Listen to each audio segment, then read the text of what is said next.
What is truth, and how do we find truth in a world of deception? Are there biblical truths about our world and our lives that we can trust? And who are the key players in the end times? What does the Bible say about the Middle East, Iran, China, and Russia? And is there proof for what Scripture says?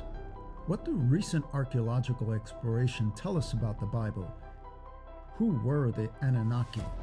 What are angels, demons, and the Nephilims? Will the Nephilims return? Are there interdimensional beings, and how do they relate to the Bible? Stick around as we dive into Scripture for more answers in this episode of Mission Truth. Hi, everybody. This is the Mission Truth podcast. It's a new podcast that my buddy Nick here, who is my partner in crime, and my name is Trevor. He doesn't let me speak very much. No, because sometimes he gets himself in trouble. But we are starting this podcast because we have seen in our interactions that there is basically a lack of people having the tools necessary to figure out the truth in certain circumstances. Yeah, I mean, I think we can all agree that, truth is becoming more and more difficult to really be able to nail down, especially with the advent of things like AI and so much of sort of the skewing, I think, of media to one side or the other these days. And it seems like in a lot of ways maybe we haven't even been trained correctly how to really go through the process of discovering what truth is. So as Trevor said, this podcast is we're wanting to try to help you to marry what biblical Christianity, what the Bible says, with what we see today, what we see with history, science, literature, art, culture, and try to pick out what truth really lies in the middle of that. I think that's an accurate kind of description of what we're trying to do here. And as Nick pointed out, we're looking at a biblical point of view. We are Bible believing Christians, and so why don't you tell them a little bit about your background, like as it relates to this? Nobody wants to know my background. Yeah, you don't have to give them specifics. We're not, I'm in the protection program. But you've spent a lot of years in the biblical arena. Yes, arena teaching, as also as what else you did? So I've actually publishing and stuff. Yeah, I've worked in the publishing industry, actually distributing Christian books for about 25 years, and we also published our own line of books and Bibles that we sold around the world. There was a little hardback KJV Bible that my dad printed, and of course I worked with my dad in his business, and we sold about 1.5 million of those worldwide. So I put my hands on a lot of Bibles. And then you've taught a lot. I have taught Sunday school for many years, and I am the person people call when they need it. Before search engines, they would call me for answers. Yeah, so they Trevored it instead of Googled it. I genuinely might have an answer for you. I say I am a. And if not, you find one. I am a jack of all trades, master of none. Yeah. Nice thing is he won't make up an answer. I try not to. So I'll get close. Sometimes I might mistake, but I'll correct it. So that's how it works. In my background, so we don't spend all day talking about you like we normally do. My background is I'm a trained chemist. I've been in the sciences, working as a chemist now for a better part of 20 years.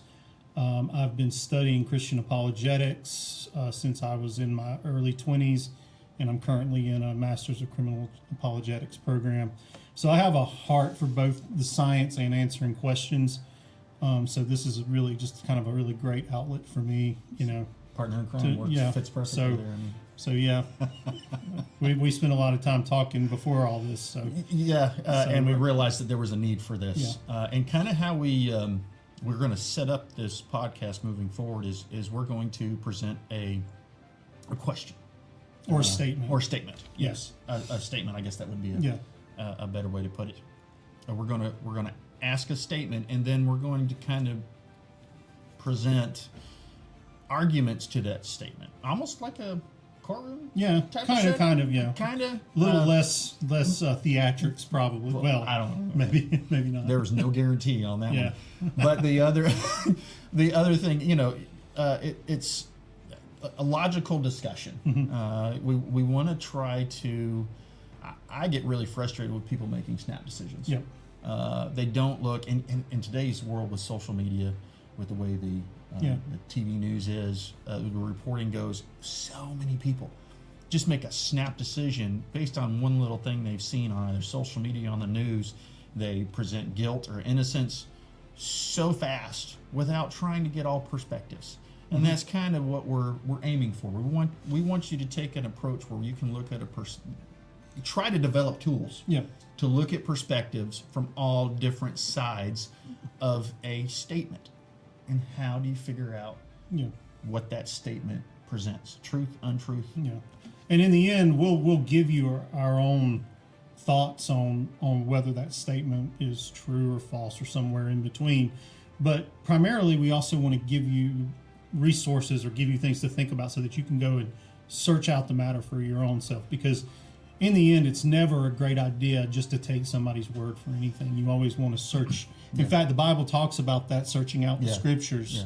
Even mine. You don't want to take mine. Even when you're having someone talk to you about theological things, you always want to take what they're saying, not with a grain of salt, but you always want to go back and see if it fits with what we know about knowing God's word, because that's where, and I think as these episodes unfold, we'll start to kind of really clarify why we believe that the Bible is the source of ultimate truth, at least for us in this world. So let's talk about what is truth and why is it important. Do you want to kind of start with some thoughts on it, or? Well, I can get to why it's important. It's important because the truth will set you free. It will, and that's kind of our tagline too, or the end of all of our episodes. That's going to be our tagline, and I'll give it right now, because I'll say it at the end of the show as well. And that keep seeking the truth, because the truth will set you free, and that's why it's important. That is why it's important. Knowledge is power, and truth is freedom, which I think is very poignant for today's kind of atmosphere that we're dealing with presently. But in my mind, of course, when we're talking about what is truth, being that we believe in the Bible, I believe the Bible is truth. I believe it's true from cover to cover. I believe it's absolute truth, and that's where I gauge my. So when you say it's absolute truth, what do we mean by that? It's absolute. So I think one of my favorite. I'm gonna go here. One of my favorite quotes I've heard there apparently a philosophy professor. He was some kind of professor at college. He came in and he says, "There is no such thing as absolute truth," which, if you believe that, then you actually just denied what you just said. That's a self-defeating argument. So that makes no sense. It's sawing off the branch you're standing on. Yeah, and another thing is you have different types of truth. And why don't you get into what the different types of truth are? So at its very basic level, truth is anything that is any statement or belief that corresponds with reality. So what we're really interested in when we talk about truth is just what is real. What statement or what thought can we make about reality that accurately describes what we experience? So we have things called absolute truth, or I should say, we think of things as either absolute truth, and that would be something that is true at all times, in all situations, no matter who believes it or who's thinking about it, it's always true. In other words, we don't have control over what that truth is. It just is true. Gravity is an example of that, at least in our current state. It is an absolute truth. We have to abide by gravity in everything that we do, whether it's walking, whether it's sending people to the moon or to other, solar systems. We have to obey the laws of gravity because it is absolute truth. We have no ability to manipulate it. Our feelings don't manipulate it. Our thoughts don't manipulate it. On the other hand, we have and this is very prevalent today, what we call relative truth, which means that it's, I think the common phrase that we talk about is true for me or true for you. So I'm interested to get your take and what do you think about relative truth? It's all about, and the best way I know how to describe this is accident scene. When the police show up at an accident scene, they talk to all the different people because one person's perspective is different from another person's perspective, and that is the best description that I know of for relative truth. Sorry. No, that's fine. I got it. Have you ever heard of the elephant description of truth? I have not. So philosophy classes will use this as a demonstration for why relative truth is a real thing, but I think we can turn it around and show that it's actually not correct. But the idea is that if you have 4 blind men who are in a room with an elephant, and each one is touching a different part of an elephant, and they don't know what an elephant is, and you describe them. So let's say one has his arms around the leg of the elephant, and one has his arms around the trunk of the elephant. One of them has his hands around the tail of an elephant, and the other one has his hands on the side of the elephant.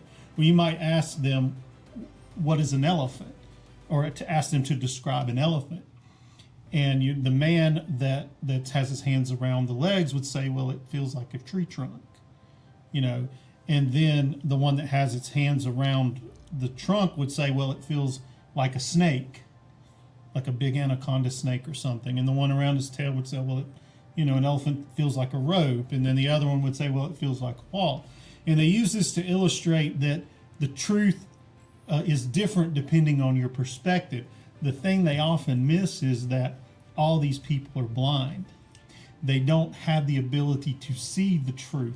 This person that has sight has the ability to know the truth, and the truth is that an elephant looks like an elephant. They would all agree on the smell. Yeah, and there are certain things that they would agree on, right? I mean, if they could hear the elephant, they could, Right. What they have tools to use. Right. And I think that's the point that you're getting at there. Right? So I think oftentimes when we talk about relative truth, and we're going to get into this, and this sort of just kind of hit me, we're really talking about, when we're talking about relative truth, we're actually talking about, I think, a blind spot in our perception. I can see that. There's something, if you and I are looking at a situation and we see it differently, there's a blind spot there. Yeah. There's something that one or both of us is not seeing clearly. I don't think, it is my position that there is no such thing as relative truth. That there is the truth, and then there are opinions and perspectives, which are sometimes no less valid, at least, because we do experience reality differently, but we've got to learn to come to some sort of conclusion as to how to square all that, I think. What do you think? Well, you make a great point, because you say relative truth. There probably isn't. You heard it here first. There's no relative truth. It's just you're seeing the same truth, but from a different angle. With different information. And different presuppositions, right. Which is a big word. Right. You're still seeing the same truth, but how do you come to that agreement, congruence, to figure out exactly? So that brings up our next great question. How do we discover it? So, like, if we, how are we the Indiana Jones of truth? If we're constantly in this conflict of perspectives and, past experiences and cultural norms and all this stuff, how do we actually kind of wash all of that away and deal with it in order to actually get to the truth? How do we identify it? Yeah, and that's actually, I just was thinking about it now. The tools, the elephant. Yeah. Go back to the elephant in the room. Sorry. These things just write themselves. So they all had the tools to figure out what that is, but how would 4 blind men, how would they talk together? Yeah. What tools would they use to figure out? We'll give you $1 million and figure out what this thing is. And so that's actually a great point. It's so they would have to communicate, right? Or move.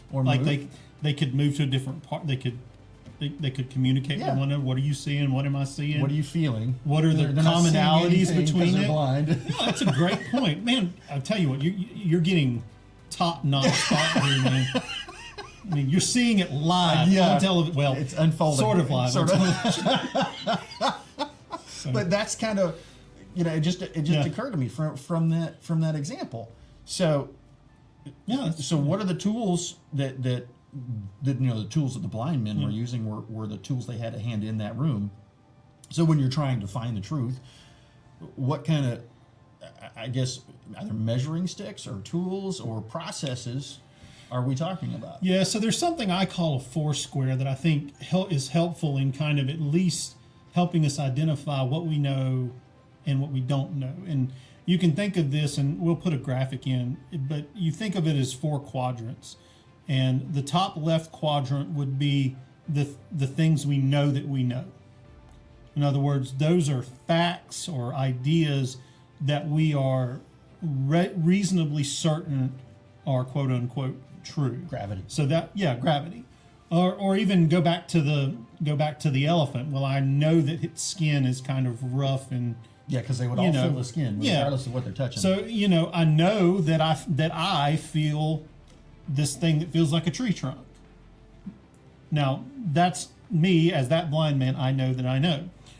The top right quadrant, which actually I'm going to be completely off because we're on camera, but the top right quadrant would be the things that we know we don't know. In other words, these are gaps in our knowledge that we're aware of. I know I'm not seeing the entire thing. That's the biggest one from that thing is if you think and that kind of gets back to what we're going to talk about in a minute, but if I know I'm not seeing the entire thing or I'm not feeling the entire thing, then I know that there's something out there that I'm missing, and I need to go out and search for that. So that quadrant kind of tells us what additional information do we need to go out and seek so that we can take that information and put it with the information that we already have and develop a more robust idea of what the truth is. The bottom left corner would be the things that I don't know that I know. And I was thinking about this last night, trying to give an example of this. And this is really maybe information that you have that is adjacent to what you're dealing with that might help to clarify the things that you know. In others, you might have some experience with another. Let's say you're building a car, and you've already built an airplane, but you need to figure out how to make the car more aerodynamic. Well, you've already dealt with some of that over on an airplane, but maybe you've never made that connection. You've never said, hey, I can use the information over here for an airplane to help me make a better car. That's kind of what I see as that quadrant, is this idea that there's information that I know, but I don't really know that I can use it in this. You're having trouble applying it to the situation. Or you don't really know to even apply. It's not so much you're having trouble, it's just you're not realizing. I can't apply it. So, and so for that quadrant, you would go and ask the question, is there anything that I know about something else that I can use in this situation? Right. The most dangerous quadrant is the lower right quadrant, and that's the information that you don't know, because these are our blind spots. These are where our assumptions can get us in trouble, because there's information that we're missing, but yet we don't know we're missing. So think about if let's say you're in the jungle. Let's go back to the Vietnam War, and you're in the jungle, and you've got all this information. You're trying to run a path through to the enemy. You've got all this information that tells you that there's no enemy in the area, but yet you don't know that entire pathway is mined with mines. Right. That can be a very deadly thing not to know. And that's often what happens within our search for truth, is we're missing key details that we don't even know to look for because of our assumptions. The phrase I like to use for that is, you don't know what you don't know until you don't know it. And that can be very costly. Your mind example is beautiful, because that's in life too. You can be stepping on. And what we're going to find is, as we go through some of these arguments and over the episodes and stuff, and especially if we get into situations where we're at odds with established ideas, often we're going to be identifying blind spots in those ideas, or at least we believe we're going to be identifying. We're given spots. a fresh perspective, a perspective that people might not have thought about before. So, or may have and just ignored, which is often the same thing. or they choose not to believe that it's a true perspective. So let's talk about, like, real quick before we close out. We got a few more minutes. Yep. Let's talk sort of about how we go about getting information to determine truth. So the first thing that's probably most obvious to people these days, because we are living in a very scientific world, is this idea of what we call empirical evidence. And empirical is just a fancy word for evidence that we can find by our five senses, things that we can touch, taste, smell, hear, or feel. Or no, touch, taste, smell, see, or Back to the elephant in the room. Anyway, that was bad. so touch, taste, smell, hear, and see. There we There you go. All right. So anything that so we see this mostly within science, within archaeology and history. Right. We're dealing with things that, in fact, there are certain philosophical ideas that would say that the only thing that actually exists is the empirical. We can get into that in another thing. So, what's your thought on any additional thoughts on empirical evidence? For me, the easiest way to describe it is, I see this table Right. looks like wood, feels like wood, it's probably wood, looks like a duck, quacks like a duck. It's probably Probably a duck. platypus. It looks could be a platypus. Yeah, It's kind I of a don't know. beaver, but it looks like an elephant. It's got a trunk. Smells like an elephant. Smells like an elephant. It's Okay. probably an elephant. That's kind of when I look at empirical data. It's basically using your own logic to figure that out. Yeah. But So let's talk about logic and reasoning. We'll talk about that probably next. So the scientific method is a great yeah. illustration of using Right. empirical right. thought. So you want to kind of, or do you want? I'm not going to go through the entire scientific You're the method right now. scientist. I mean, he's good about that. For me, 'cause there's- Hypothesis, Yes. and then we're talking about what experimentation, observation, what do you call it, of data, like rationalization of data, whatever you want to call it, and then confirm or deny the Confirm, hypothesis. yeah, the five. There's You're five basically just making a potential truth statement. You're doing things to test whether that truth statement Correct. is true. You're evaluating whether your statement actually produced the effect. Quick example. Yep. There's an elephant in the room. I think there's an elephant in the room. Experiment. This was Alabama week, wasn't it? Well, that's we're not going to get into that. So, but that's kind of what we're looking at. Okay, so same kind of thing. Yeah. Not just using your logic, but you're going through the steps to prove. Right. Not just making a quick assumption based on a couple of inputs of data. Yep. As far as that's concerned. So that's kind of my take on the scientific method. And I do, in our current culture, and when you look at science as a whole, and we could probably touch point on this on another episode, there are people in this world that want to skip steps. Mm-hmm. And I find that very frustrating. And to me, that seems to be untruthful, because you're not following all the steps to the scientific method. You're just wanting to use it as your way to say, "Hey, I proved this, and this is truth." Right. So anyway, And so outside the empirical, there's also a second mode of getting information that has been debated in philosophy in the last couple hundred years, but that's called revelation. And if you're in Christian circles, you think of revelation as divine revelation, but revelation is really anything that comes to you from outside your five senses. In other words, information that you were given that you didn't receive through your own senses. So that could be from God, that could be from your own conscience, that could be from another person. right, and you see that throughout history. Yeah. People I forget who it was that went yelling "Eureka" because all of a sudden the idea. Well, let's think about this. What is testimony? Testimony is revelation. Yeah, exactly. If you're not there to observe the event, but yet somebody who was there gives you an account, and this is going to be important down the road.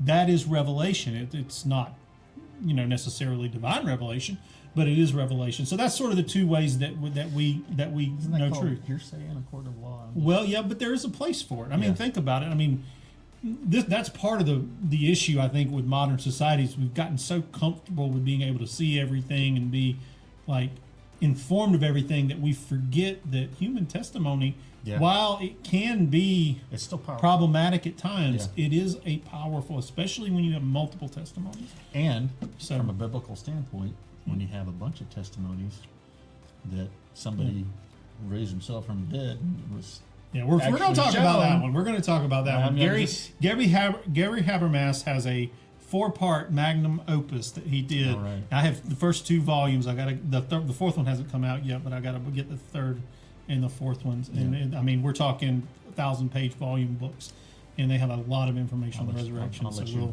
we'll read deal that. with that. Well, I'm not going to read it. I'll reference it. I'll- Gosh, I can't read that much. I'll go through the cliff notes. AI. He's giving me a summary. But anyway, so I think that's going to kind of close out what we're going to talk about today. On our next Yeah. episode, you can tell them kind of what we're going to be doing on our next episode. Yeah, so we're just That's related. we're kind of going to be breaking down those tools that we were talking about earlier in the episode, as far as And also talk about how the potential for their abuse sometimes within. and the potential for their abuse. Because what we're trying to do is sort of set the groundwork for how we're going to attack a lot of these problems. And we'll probably, moving in our forward. future episodes, we're going to reference back Yeah. to these 2 episodes because this is our basis. That's what we're trying to establish right now as our foundation. So hang with us; it will get more interesting. I promise you. I can't guarantee that. I can't promise you we'll get prettier. But, Speak but for it will- yourself. yeah. I'm just kidding. Yeah. I'm not Is going that to go herbal cleanse you've been Sure. Yeah, that's it.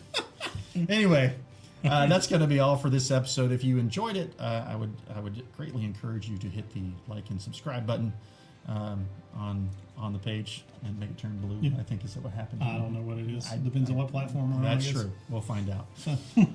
But as we're going to end all of our episodes, we are going to say, keep seeking the truth because the truth will set you free. Okay, my mouth's getting right. Because the truth will set you Set you free. Yeah, we'll see you next time. Guys. Bye.